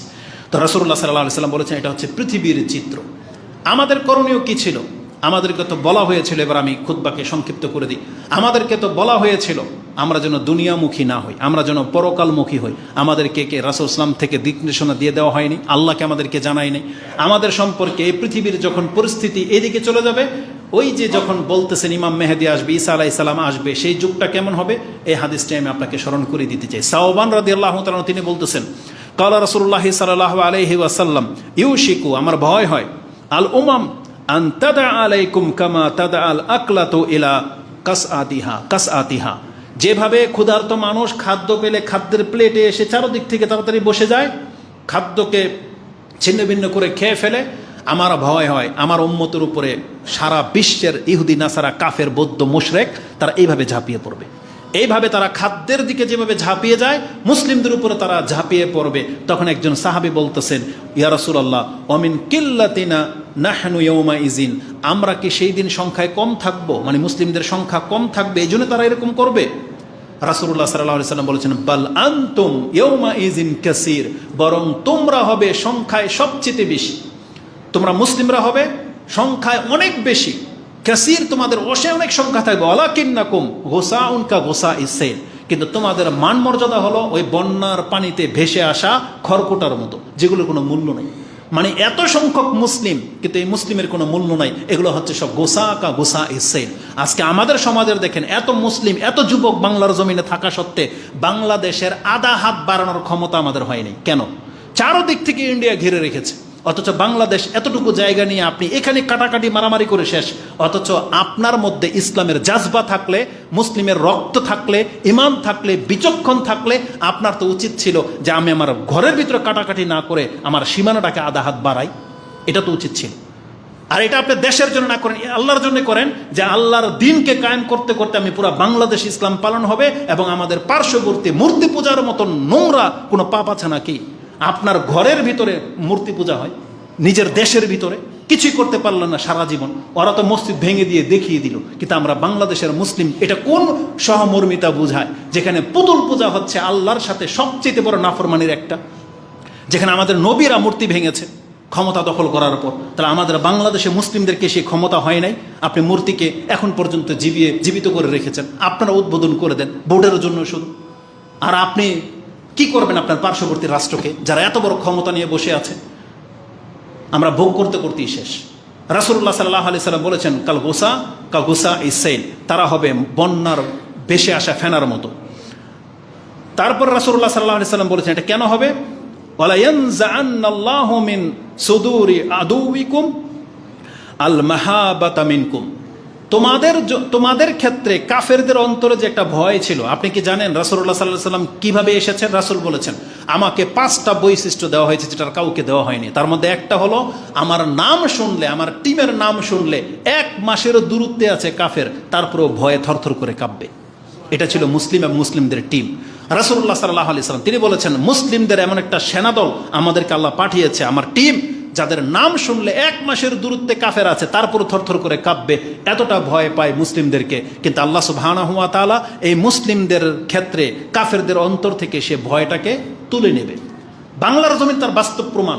একটা হিন্দু মুসলিমকে গালি দিতে দ্বিধা করে না। রাসূলুল্লাহ সাল্লাল্লাহু আলাইহি ওয়াসাল্লামকে নিয়ে যারা কটূক্তি করে, এমন নাস্তিকেরও জন্মই বাংলাদেশে বহু আছে, যারা বলে দিয়ে টিকে যায়। ওরা জানে যে মুসলিম আমার কিছুই করতে পারবে না, এই জন্য ওর মতন ব্যক্তি রাসূলুল্লাহ সাল্লাল্লাহু আলাইহি সাল্লামকে গালি দিয়ে টিকে দেয়। এই জন্য ইহুদিরা আজকে মুসলিমদেরকে হত্যা করার পরও টিকে আছে। কি জন্য? কারণ আল্লাহ ওদের অন্তর থেকে আমাদের ক্ষেত্রে যে ভয়, আজকে ইসরায়েল যদি সেই ভয়টা পাইতো যে আমি যদি একটা মুসলিমের গায়ে টোকা দিই তার মানে আমার অস্তিত্ব পর্যন্ত শেষ করে দিবে, এই ভয়টা যদি থাকতো, ও কি কোনোদিন করতো এই কাজটা? কোনোদিন করতো না। আমাদের কোন শাসকের একটা ঘটনা শুনেছিলাম, কোন একটা খ্রিস্টান এরিয়াতে একজন সাহাবীর কবর ছিল, নামটা আমি ভুলে গেছি, খুঁজলাম কালকে রাত্রে পেলাম না, কবর ছিল। ওখান থেকে ঘোষণা দিয়েছে যে তোমার এই লাশকে আমরা তুলে ফেলে দিব। মানে এই সাহাবীর লাশ অথবা তাবির লাশ, কার লাশ ছিল? ওই খ্রিস্টান বলতেছে আমরা এখান থেকে কিন্তু এর লাশকে অপমান করব। মুসলিম শাসক কি বলেছে জানেন? তো তাদের একটা খ্রিস্টানকে রাখবো না। আমাদের দেশের বা কিছু বলেছে যে একটা খ্রিস্টানকে আমি রাখবো না, একবারে সব কুচুকাটা করে ফেলবো একটা লাশের কারণে। একটা মুসলিমের লাশকে যদি অপমান করবি তো তোর পুরো জাতি পর্যন্ত শেষ করে ফেলবো। এটা না ছিল আমাদের শাসক মুসলিমরা? আজকে মুসলিমদের মসজিদকে ভেঙে ফেলা হচ্ছে, আপনি নাচ গান নিয়ে ব্যস্ত, আবার আপনি বলতেছেন যে আমাদের এটা খেলাফ কিছুই করি না আমরা। এটা কেন হয়েছে? আজকে একটা মসজিদের বিকল্প যদি 100টা মন্দির পড়ে যেত, তার মানে একটা মসজিদ আর কেউ গায়ে হাত দেওয়ার ক্ষমতা ওরা রাখতো না। কিন্তু আজকে কেন এমনটা হয়েছে? আল্লাহ ওদের অন্তর থেকে আমাদের ভয় তুলে দিয়েছে। আর আমাদের অন্তরের ভিতরে কি করেছে? ওয়ালিয়াকযিফান্নাল্লাহু ফি কুলুবিকুমুল ওয়াহান, আর আল্লাহ তোমাদের অন্তরের ভিতরে দুর্বলতা, ওয়াহান ঢুকিয়ে দিয়েছে। কিলা ইয়া রাসূলুল্লাহ, ওমাল ওয়াহান? ওয়াহান কি? রাসূল বলেছেন, হুব্বুদ দুনিয়া ওয়া কারাহিয়াতুল মউত, দুনিয়ার ভালোবাসা এবং মৃত্যুকে ভয় পাওয়া, এটা তোমাদের কাছ থেকে আল্লাহ সুবহানাহু ওয়া তাআলা চাপিয়ে দিয়েছেন, যার ফলে দুনিয়ার প্রতি এত লোভ বেড়ে যাওয়াতে তুমি এখন আর মরতে চাও না। তুমি ভোগ বিলাসিতায় লিপ্ত হয়ে গেছো, এখন আপনি আপনার প্রতিবাদ করতে যান না। কেন? রাস্তায় প্রতিবাদ করলে আপনার এখন ভয়, আমার সাথে এরকম করা হবে, আমার সাথে এটা করবে, সেটা করবে, আমাকে একঘরে করে দেবে, মেরে দেবে। এটাই হচ্ছে এই ভয় আজকে আমাদেরকে প্রতিবাদ করা থেকে দূরে ঠেলে দিয়েছে। আর যখন আমরা প্রত্যেকে প্রতিবাদ করা থেকে দূরে সরে গেছি, তখন আমাদের চোখের সামনে সবার সাথে মূর্খামিগুলো করা হচ্ছে, সবার সাথে। তো রাসূলুল্লাহ সাল্লাল্লাহু আলাইহি সাল্লাম বলেছেন যে হুব্বুদ দুনিয়া ওয়া কারাহিয়াতুল মউত, তোমরা যখন শহীদ হওয়া, আল্লাহর রাস্তায় মরে যাওয়াটাকে ভয় পাইবা আর এটাকে তোমরা তুচ্ছ তাচ্ছিল্য মনে করবা, তখন তোমাদের কাছ থেকে এত বড় নিয়ামত আল্লাহ সুবহানাহু ওয়া তাআলা ছিনিয়ে নিবে। আমরা তো সবাই মরবো, ফিলিস্তিনরা মরতেছে না? একবার বলেছিলাম যে ফিলিস্তিন ইহুদিদের ট্যাঙ্কের সামনে ওই গুলাইল নিয়ে দাঁড়ায়, এটা কি ওর অস্ত্র? এটা কেন হলো? ও তো মরবে। এটা কি বলেছে আল্লাহ সুবহানাহু ওয়া তাআলা? এতগুলো পুরুষ ফিলিস্তিনের মধ্যে বসবাস করে, তাহলে ওরা যদি হামাস আর কতগুলো নাম বলা হচ্ছে, ওদের কাছে অস্ত্র দেখা যায়, তাহলে ওই ফিলিস্তিনি যুবকদের হাতে কেন ওদের অস্ত্র দেয় না? ওদেরকে কেন ট্রেনিং দেয় না? ওদেরকে সাথে কেন নামে না? বা ওরা কেন এই হামাসের দলের অন্তর্ভুক্ত হচ্ছে না? এখান থেকে যে বসে বসে চিল্লান কেন করা হচ্ছে? এটা বাস্তব প্রেক্ষাপট হচ্ছে আমাদের দেশের, আমরা কেন বাতিল দলগুলোর সাথে যাই না কেন? কারণ দলাদলি রেশারেশি এটা খুব মারাত্মক জিনিস, হক আর বাতিল খুব মারাত্মক জিনিস। যেই ব্যক্তি বলে যে এই সময় নামাজের কথা বলার সময় না, এই ক্ষেত্রে জেনা চুরিদারি এগুলো নিয়ে কথা বলার সময় না, এক মহিলা, দুইজন মহিলা ভার্সিটির ঢাকার মধ্যে ওন্না ছাড়া বলতেছে যে আমরা মুসলিম শুধু না মানবতার জন্য রাস্তায় নামি, এই হুজুররা কি করে, আরবরা কি করে, তার মানে এটা মুসলিম না। ও বলতেছে এটা মুসলিমের বিষয় না, এটা মানবতার বিষয়। ও কি নাজাত পাবে এভাবে? এটা বলেছে আল্লাহ সুবহানাহু ওয়া তাআলা। এদেরকে দিয়ে আল্লাহ মুসলিমের খেদমত করবে? হ্যাঁ করবে। এই যে আজকে আমাদের এক ভাই হয়তো একটা স্ট্যাটাস দিয়ে দিয়েছে, ওর ব্যবসা পর্যন্ত নিয়ে টানাটানি লেগে গেছে। আল্লাহ ওকে হেফাজত করুন, আমিন। কথা হচ্ছে যে রাসূল কি বলেছেন, বুখারীর একটা হাদিস আমি আপনাকে বলে দিই। এক ব্যক্তি শহীদ হয়ে যাচ্ছে, রক্ত মানে তার পুরো গায়ে ক্ষতবিক্ষত হয়ে গেছে, সে অনেক কাফেরকে কেটেছে, রাসূল বলেছেন ফিন্নার, এই লোকটা জাহান্নামে যাবে। সাহাবী বলতেছে ইয়া রাসূলুল্লাহ ইজতিহাদান শাদীদান, সে তো আমাদের মধ্যে সবচেয়ে কঠোর জিহাদ করেছে, আর আপনি তার সম্পর্কে বলতে সে জাহান্নামে যাবে? রাসূল এতটুকু বলে চুপ ছিল। পরবর্তীতে খবর নিয়ে দেখা গেল যে এই লোকটা ব্যথার যন্ত্রণায় সহ্য করতে না পেরে আত্মহত্যা করেছে। তার মানে যুদ্ধ করে কাফেরদেরকে কাটার পরে নিজে আত্মহত্যা করে রাসূল বলতেছে সে জাহান্নামে যাবে, আর আপনি বেনামাজি হয়ে ইহুদিকে হত্যা করে জান্নাতে চলে যাবেন? কি মনে করেন আপনারা? হাদিসকে কি তামসা বানিয়ে ফেলেছেন। আবার একজন স্ট্যাটাস দেয় বদরের যুদ্ধে এক ব্যক্তি তো মাত্র ইসলাম গ্রহণ করে শহীদ হয়ে গেল, এক ওয়াক্ত নামাজও পড়ে নেই। চিন্তা করা যায় কিসের সাথে কি তুলনা করে? একটা হচ্ছে ওয়াক্ত প্রেক্ষাপট, আরেকটা হচ্ছে ইমানের প্রথম যুগ। এই দুইটা কি সমান? নামাজবিহীন আপনি মুসলিমই না, আপনি মুসলিমের পক্ষ হয়ে বাংলাদেশের স্বাধীনতার জন্য মুসলিমদের সাথে অনেক হিন্দুও প্রাণ দিতে দেয় নাই।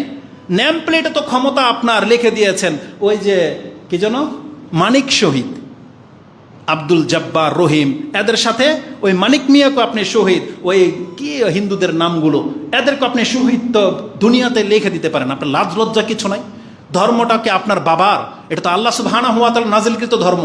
আল্লাহ যদি যাকে শহীদ বলে নাই, আপনি শহীদ লাগাই দিলেই হয়ে যাবে? তাহলে এই ব্যক্তি যখন আত্মহত্যা করে মরে যায়, রাসূল বলেছেন আলা তোমরা কান খাড়া করে শোনো, লা ইয়াদখুলুল জান্নাহ ইল্লা নাফসুন মুসলিমাতুন, মুসলিম ব্যক্তি ছাড়া কোনো ব্যক্তি জান্নাতে ঢুকতে পারবে না। ওয়া ইন্নাল্লাহা লা ইউআইয়িদু হাযা দ্বীন বিরাজুলিন ফাজির। আল্লাহ সুবহানাহু ওয়া তাআলার নীতি হলো কখনো কখনো আল্লাহ পাপীদেরকে দিয়েও দিনের খেদমত করিয়ে নেয়। আবু তালেব ইসলামের সবচেয়ে বেশি খেদমত করেছিল, কিন্তু জান্নাত পাবে? তাহলে আমি আমাদের এই সমস্ত ভাই বোনদেরকে বলতে চাই, আপনার ইসলাম ডুবে যাচ্ছে, আপনি জিহাদ করলে আপনি নাজাত পাবেন? আপনাকে নাজাতের জন্য কাজ করতে হবে, জিহাদ তো করতে হবে। আলহামদুলিল্লাহ যে আপনাদের জাজবা আমাদের চাইতে বেশি দেখতে পাচ্ছি, আল্লাহ আমাদেরকে মাফ করুন, আপনাদের হিম্মত কারো বাড়িয়ে দিন, বলেন আমিন। কিন্তু তার আগে কি করতে হবে? আপনি মুসলিম হন। আমরাও তো চাই আপনি শহীদ হন, আমরাও তো চাই আপনি ইসলামের জন্য কিছু করেন, কিন্তু মুসলিম রূপে করেন। এটা আমাদের মেসেজ থাকবে, মুসলিম রূপে করেন। আপনি নাস্তিক সেজে বলতেছেন যে আপনি যেটা করবেন সেটা করবেন, পর্দা করা লাগে নাকি? সুবহানাল্লাহ। মানুষকে হিতাহিত জ্ঞান নিয়ে কাজ করা উচিত। সবচাইতে মুখ্য হচ্ছে নাজাত। আমরা আপনাদের সাথে মিশি না কেন? নাজাতের জন্য। কারণ আমরা দেখতে পাচ্ছি আপনাদের সাথে মিশে গেলে আমরা নাজাত পাবো না। দুনিয়াতে হয়তো কি করে ফেলবেন, এক ঘরে করে ফেলবেন, বয়কট করবেন, গালাগালি করবেন, ইহুদিদের দালাল বলবেন, মেরে ফেলবেন, এটাই করতে পারবেন, কিন্তু পরকাল ছিড়ে পারবেন? আমরা আমাদের জ্ঞানের ভিত্তিতে চলি, আপনাদের মতো এই এদের মতো আমরা ভেসে যেতে চাই না। আমরা আমাদের আলেমদের ফতোয়াকে ফলো করেন, দেখেন তারা কোনো দিক নির্দেশনা দেয় কিনা। যেই সে একটা রাস্তার মধ্যে ডেকে দিল আর তার পেছনে পেছনে গিয়ে আপনি দোকান পোশাক ভেঙে ফেলবেন, আপনি বলতেছেন আপনি জিহাদ করেন। ইসলামটাকে সস্তা কিছু? আল্লাহ তো বলেছে যে জানে আর যারা জানে না তারা কোনদিন সমান হতে পারে। তাহলে ডাক দিবে ইমামরা, আপনারা কেন ডাকেন রাস্তায় দাঁড়িয়ে আমাদেরকে? রাসূলুল্লাহ সাল্লাল্লাহু আলাইহি ওয়াসাল্লাম তিনি বলেছেন যে এইভাবে মানুষ তার দিনের দিকে মানে ঝুঁকে যাবে, দিন থেকে তারা সরে যাবে, দুনিয়ার প্রতি তারা এতটাই বেশি ঢুকে যাবে যার ফলে আল্লাহ সুবহানাহু ওয়া তাআলা কাফেরদেরকে তাদের উপরে চাপিয়ে দিবেন। আমরা বিলে জিহাদের কথা বলি না, অথচ আল্লাহ সুবহানাহু ওয়া তাআলা তো রাসূলুল্লাহ সাল্লাল্লাহু আলাইহি সাল্লামকে একটা সময় যখন অনুমতি দিয়ে দিয়েছেন মদিনায়, তারপরে তো জিহাদ তো আর বন্ধ হয়ে যায়নি, আমরা না বন্ধ করে দিয়েছি। আল্লাহর পক্ষ থেকে তো বন্ধ করা হয় না। আল্লাহ তো চেয়েছেন তোমরা তোমাদের এই সাম্রাজ্যটাকে বাড়াইতে চাও, বাংলাদেশকে আপনি বাড়াইতে চাইলে জিহাদ ছাড়া বিকল্প কি পথ আছে বলেন তো? ইন্ডিয়া সে দিয়ে আপনাকে দিয়ে দিবে যে লো আমার এই প্রদেশটা তুমি নিয়ে চলে যাও। আপনাকে আপনার বাংলাদেশকে বাড়াইতে হলে কি করতে হবে? জিহাদ ছাড়া বিকল্প কোনো পথ আছে? আজকে মায়ানমারের মুসলিমদেরকে কত বছর হয়ে গেল আপনাদের মধ্যে বোঝা করে দিয়ে রেখেছে, পেরেছেন আপনার পার্শ্ববর্তী রাষ্ট্রের মায়ানমারের কিছু করতে? আর উল্টা আমাদেরকে আপনারা দোষেন। আপনাদের সংখ্যাই তো সবচেয়ে বেশি, পারলে কিছু করে দেখান, তারপর আমাদেরকে দুইশেন যে তোমাদের আহলাদিদেরকে ছাড়া আমরা মায়ানমার দখল করে দেখিয়ে দিলাম, বেটা তোরা এখন মুনাফিকি থেকে ভালো হো, আমাদেরকে বলেন না, দেখাই দেন না। আমাদের দায়িত্ব ছিল জিহাদ করা, নিঃসন্দেহে জিহাদ করা আল্লাহর পক্ষ থেকে। বরং আল্লাহ সুবহানাহু ওয়া তাআলা আমাদের নবীকে এইভাবে বলে তিনি জিহাদের দিকে ডেকেছেন। প্রথম আল্লাহ বলেছেন আমি তোমাদের সাথে আছি। আল্লাহ সুবহানাহু ওয়া তাআলা নবীকে বলেছেন ইয়া আইয়ুহান নবী হাসবুকাল্লাহ, ইয়া আইয়ুহান নবী হাসবুকাল্লাহু ওয়া মান ইত্তাবাআকা মিনাল মুমিনিন। আল্লাহ আপনার জন্য যথেষ্ট এবং আপনাকে যারা অনুসরণ করে এমন মুমিনদের জন্য আমি আল্লাহ যথেষ্ট, আল্লাহ বলে দিয়েছেন। এই জন্য আমাদের মুসলিম ভাইয়েরা যদি ইসলামের জন্য মাঠে নামে, আল্লাহ বলেছেন আমি তোমার জন্য যথেষ্ট, কার কারো লাগবে না, এটা আল্লাহ আমাদেরকে সাহস জুগিয়েছেন। তারপর আল্লাহ সুবহানাহু ওয়া তাআলা বলেছেন ইয়া আইয়ুহান নাবিয়্যু হাররিদিল মুমিনিনা আলাল কিতাল, আপনি মুমিনদেরকে কিতালের দিকে ডাকেন। আল্লাহ রাসূলকে বলেছেন মুমিনদেরকে যুদ্ধের জন্য প্রস্তুত করেন, যুদ্ধের প্রতি তাদের উৎসাহকে বাড়িয়ে দেন। এই জন্যই তো জিহাদের সমস্ত হাদিসগুলো আপনার চোখের সামনে। রাসূলুল্লাহ সাল্লাল্লাহু আলাইহি ওয়াসাল্লাম জিহাদ যারা করে তাদেরকে কত ফজিলতের কথা বলেছেন। আর যেই ব্যক্তি আল্লাহর রাস্তায় শহীদ হয়ে যাবে বলা হয়েছে তার জন্য 6টা পুরস্কার দুনিয়া থেকে সে নিয়ে নিক। প্রথমেই তার রক্ত ঝরার সাথে সাথে তার সমস্ত পাপ মাফ। একজন মুজাহিদের এটা ক্ষমতা, রক্ত ঝরার সাথে সাথে তার সমস্ত পাপ মাফ। বলা হয়েছে পৃথিবীর সবাই মরবে কিন্তু শহীদদের চাইতে সহজ মৃত্যু কারো হয় না। পিঁপড়ার একটা কামড়, একটা খোঁচার মতো বাস আঘাত লাগে, এতটাই তার মৃত্যু হয়ে যাবে, এটা আল্লাহ সুবহানাহু ওয়া তাআলা আমাদেরকে জানিয়েছেন। শহীদ ব্যক্তিদেরকে বলা হয়েছে তারা তাদের বংশের 70 জন ব্যক্তির ব্যাপারে সুপারিশ করার ক্ষমতা তাদেরকে দেওয়া হবে। মরলেই তাদের আত্মাটাকে জান্নাতের পাখির মধ্যে দিয়ে দেওয়া হয়, তারা জান্নাতের ভিতরে প্রবেশ করতে পারে এবং পুরো জান্নাতকে তারা ঘুরে বেড়ায়। তাদের সাথে 70 জন হুরের সাথে 72 জনের সাথে বিয়ে করার অনুমতি আল্লাহ দিয়ে দিবেন জান্নাতে। এইভাবে 6টা বলা হয়েছে একজন শহীদ ব্যক্তির জন্য আল্লাহ প্রস্তুত করে রেখেছেন। একজন শহীদ ছাড়া জান্নাত থেকে পৃথিবীতে আর কেউ আসতে চাইবে না। কেন? কারণ আল্লাহ তাকে এতটা সম্মান দেবে, সে শুধু বারবার পৃথিবীতে এসে আল্লাহর জন্য শহীদ হয়ে যেতে চাইবে। আমরা যেগুলো জানি বলি, কিন্তু কাদেরকে বলবো? ওই যে বলেছি আপনাদেরকে বললে আপনারা আমাদেরকে মাঠে নামিয়ে দিয়ে মানে দূরে চলে যাবেন। যেখানে একটা প্রতিবাদ করার মতো লোক থাকে না, তাহলে সেখানে আমরা আবার কিভাবে আপনাদেরকে মাঠে নামবো? তা আমাদের ভাষা আপনাদেরকে বুঝতে হবে। আল্লাহ সুবহানাহু ওয়া তাআলার কাছে দোয়া করি আল্লাহর কাছে যে আমরা আল্লাহ তোমার কাছে আশ্রয় চাচ্ছি কাপুরুষতা থেকে, আমরা হীন হওয়া থেকে, অন্যের গোলামি করা থেকে এবং আল্লাহ শত্রু থেকে আমরা তোমার কাছে আশ্রয় চাচ্ছি। তুমি তাদের ব্যাপারে আমাদের ওলি হয়ে যাও, আমাদের অভিভাবক হয়ে যাও। আকুলু লিকাউলি হাযা আস্তাগফিরুল্লাহ লি ওয়া লাকুম ওয়া লিসাইরিল মুসলিমিন ফাস্তাগফিরু ইন্নাহু হুয়াল গাফুরুর রাহিম।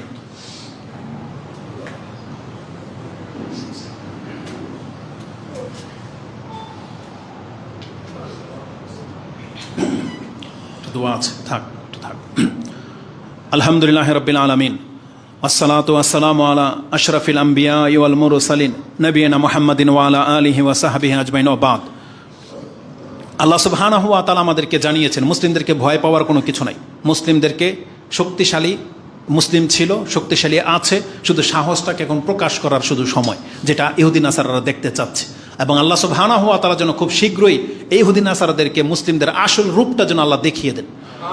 আমিন। আল্লাহ সুবহানাহু ওয়া তাআলা আমাদেরকে সাহস যুগে আল্লাহ বলতেছেন ফাইয়াকুম মিনকুম মিয়াতুন সাবিরাতুন ইয়াগলিবু মিয়াতাইন। আল্লাহ বলেছেন তোমাদের উপরে দায়িত্ব ছিল তোমরা 10 জন 100 জনের বিরুদ্ধে তোমাদেরকে জিহাদ করতে হতো।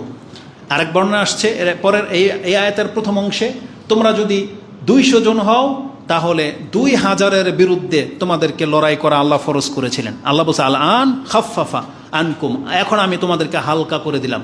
তোমরা যদি 100 জন মুসলিম ধৈর্য ধারণকারী হও তাহলে তোমাদের বিপক্ষে যদি 200 জন কাফের দাঁড়িয়ে যায় তোমাদের উপরে জিহাদ করা ফরজ। তোমরা যদি 100 জন হও ধৈর্য ধারণকারী তা তোমাদের বিপক্ষের লোক কয়জন? ডাবল। আল্লাহ বলেছেন ডাবল হলেও ভয় পাইবে না, তোমাদেরকে জিহাদ করতে হবে। অথচ আজকে মুসলিমদের সংখ্যা কিন্তু কাফেরদের চাইতে কম না। আমরা তাদের ডাবলকে পরাজিত করার ক্ষমতা রাখি, কিন্তু তারপর আমরা চুপচাপ বসে আছি। না আল্লাহ সুবহানাহু ওয়া তাআলা বলেছেন যে ইয়াকুন মিনকুম মিয়াতুন সাবিরাতুন ইয়াগলিবু মিয়াতাইন, তোমরা 100 জন হইলে 200 জনকে পরাজিত করতে পারবা। ওয়া ইয়াকুম মিনকুম আলফুন, তোমরা যদি 1000 জন হও ইয়াগলিবু আলফাইনে, তোমরা 2000কে পরাজিত করার মতন ক্ষমতা তোমাদের মধ্যে রয়েছে, যেটা আল্লাহ সুবহানাহু ওয়া তাআলা সূরা মায়দার মধ্যে উল্লেখ করেছেন। সূরা আনফাল 8 নম্বর সূরার 66 নম্বর আয়াতে আপনি এটা পেয়ে যাবেন। অতএব আমাদেরকে হীনবল হওয়ার কোনো হীনমন্যতা হওয়ার কোনো কারণ নাই। অবশ্যই মুসলিমরা একটা কাফেরের ডাবল, আপনি জেনে নেন। একজন কাফেরের এগেনস্টে 2 জন কাফেরকে হারাতে পারে একজন মুসলিম। শুধু মুসলিমদেরকে একটু জাগতে হবে। আল্লাহ সুবহানাহু ওয়া তাআলা আমাদের গুপ্ত ইমানটাকে প্রকাশ করার তৌফিক দান করুন। আমাদের জাজবাটাকে আল্লাহ সুবহানাহু ওয়া তাআলা এটাকে আরও শক্তিশালী করুন, এবং যে আগুন তারা জ্বালিয়ে দিয়েছে এটা যেন নিভে না যায়, এটা সমাধান না হওয়া পর্যন্ত মুসলিম যেন আর ঘরে না ফিরে আসে। এটা আমাদেরকে আল্লাহর কাছে দোয়া করতে হবে। আমরা আল্লাহ সুবহানাহু ওয়া তাআলার কাছে দোয়া করি যেমনটা নূহ আলাইহিস সালাম করেছিল, কালা নূহ রাব্বি লা তাযার আলাল আরদি মিনাল কাফিরিনা দাইয়ারা, আল্লাহ এই জমিনে তুমি একটা কাফেরকেও ছেড়ে দিও না। এটা আমরা দোয়া করবেন যে আল্লাহুম্মা লা তাযার আলাল আরদি মিনাল কাফিরিনা দাইয়ারা, আল্লাহ তুমি একটা কাফেরকেও অক্ষত অবস্থায় ছেড়ে দিও না, তাদেরকে যেন আমরা নাস্তানাবুদ করতে পারি। আল্লাহ তুমি আমাদের জন্য সেই রাস্তাকে সহজ করে দাও, আমিন। লা ইলাহা ইল্লাল্লাহুল আযীম, লা ইলাহা ইল্লাল্লাহু আলিউল আজিম রব্বুল আরশিল আজিম, লা ইলাহা ইল্লাল্লাহু রাব্বুস সামাওয়াতি ওয়াল আরদি ওয়া রাব্বুল আরশিল কারীম, ইয়া হাইয়্যু ইয়া কাইয়্যুম বিরহমাতিকা আস্তাগীস, ইয়া হাইয়্যু ইয়া কাইয়্যুম বিরহমাতিকা আস্তাগীস। হে চিরঞ্জীব চিরস্থায়ী আল্লাহ, তোমার কাছে আমরা সাহায্য কামনা করতেছি, আমিন ইয়া রাব্বাল আলামিন। আল্লাহুম্মা ইন্না নাজআলুকা ফি নুহুরিহিম ওয়া নাউযু বিকা মিন শুরুরিহিম। আল্লাহ আমরা তোমার কাছে আশা ব্যক্ত করি তাদের অনিষ্ট থেকে আমরা আল্লাহ তোমার কাছে আশ্রয় কামনা করতেছি। অনাউযু বিকা মিন শুরুরিহিম, তাদের খারাপি থেকে আল্লাহ তোমার কাছে আমরা আশ্রয় কামনা করতেছি। আল্লাহুম্মা মুনজিলাল কিতাব, হে আল্লাহ কিতাব অবতীর্ণকারী, ও মুরসিলা সাহাব, বাতাসকে বয়ে নেওয়ার মালিক, সারিউল হিসাব, দ্রুত হিসাব গ্রহণকারী। আল্লাহুম্মা এহজিমহুম, আল্লাহুম্মা এহজিম আল আহজাব, এহজিমিল আহজাব, যিনি পরাস্তকারী, যিনি সৈন্যদেরকে পরাস্ত করে থাকে, আমরা সেই সত্তাকে ডেকে বলতেছি এহজিমহুম ওয়া জালজিমহুম, আল্লাহ তাদেরকে তুমি ভূমিকম্প দিয়ে একবার ধসিয়ে দাও, তাদের পায়ের তলে যেন ভূমিকম্প অনুভব করে আল্লাহ, এমনটা ভীত তাদেরকে করে দাও, এবং তাদেরকে তুমি নিচ্ছিন্ন ভিন্ন করে দাও। আমরা এই মেম্বর থেকে আল্লাহ তোমার কাছে এই দোয়া করতেছি, এবং আমাদেরকে আগে আল্লাহ তুমি সৎ হওয়ার তৌফিক দান করো। যার দোয়া আল্লাহ আকাশ পর্যন্ত যাবে, আমাদেরকে সেই মুস্তাজাবুদ দাওয়া হওয়ার তৌফিক দান করো, এবং আমাদের যুবকদেরকে আল্লাহ তুমি হিদায়াত করো, তাদেরকে রং তামসা থেকে ফিরে আসার, উঠে আসার, ইসলামের খাদেম হওয়ার তৌফিক দান করো। তারা কোরআন এবং সুন্নাহর কথাগুলোকে মেনে নেওয়ার মতন মন মানসিকতা আল্লাহ তাদের অন্তরে তুমি ঢেলে দাও, আমিন ইয়া রাব্বাল আলামিন। এবং আমাদেরও অপরাধের কারণে আল্লাহ, আমাদের খারাপের কারণে আমরা তোমার কাছে আশ্রয় চাচ্ছি, আল্লাহ তুমি আমাদেরকে মাফ করো, এবং আমাদেরকে আল্লাহ তুমি শক্তিশালী করো, আমাদের অনুসারী বানাও, আমরা যেন দিনের কিছু করতে পারি, আমাদেরকে তাদের ইমাম বানাও যারা আমাদের ডাকে আল্লাহ আসতে পারে। আল্লাহ তুমি তাদেরকে বোধ শক্তি দান করো, আমিন ইয়া রাব্বাল আলামিন। সুবহানাকা আল্লাহুম্মা রাব্বানা বিহামদিকা আশহাদু আল্লা ইলাহা ইল্লা আনতা আস্তাগফিরুকা ওয়া আতুবু ইলাইক। আসসালামু আলাইকুম।